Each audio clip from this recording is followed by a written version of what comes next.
مولانا صاحب ام سفیان کینیڈا سے پوچھتی ہیں حضرت معاویہ رضی اللہ تعالیٰ عنہ کے بارے میں دو حدیثوں کی کیا حیثیت ہے؟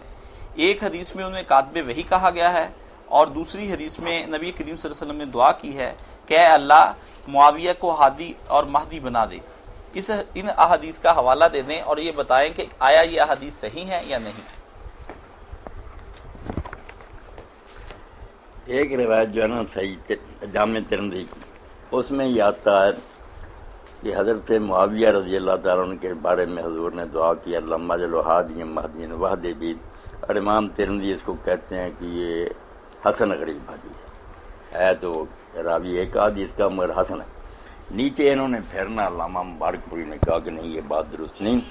قال الحافظ ابن حجر رحمۃ اللہ علیہ فرماتے ہیں اسناد لیس بصحیح، اس کی سند جو ہے نا وہ صحیح نہیں ہے، کیونکہ امام ترمذی نے جو کہہ دیا نا کہ عبد الرحمن بن ابی امیرہ جو ہے یہ صحابی ہے، وہ کہتے ہیں نہیں یہ صحابی نہیں، یہ تابعی ہے۔ صحابی جو کہتے ہیں نا اس کا صحابی ہونا ثابت نہیں ہوا۔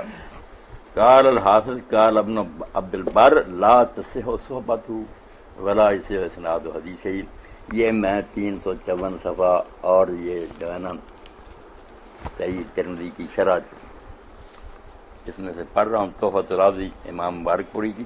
ابن عبد البر کہتے ہیں کہ نہ اس کا صحابی ہونا ثابت ہے، نہ اس کی حدیث کی سند سے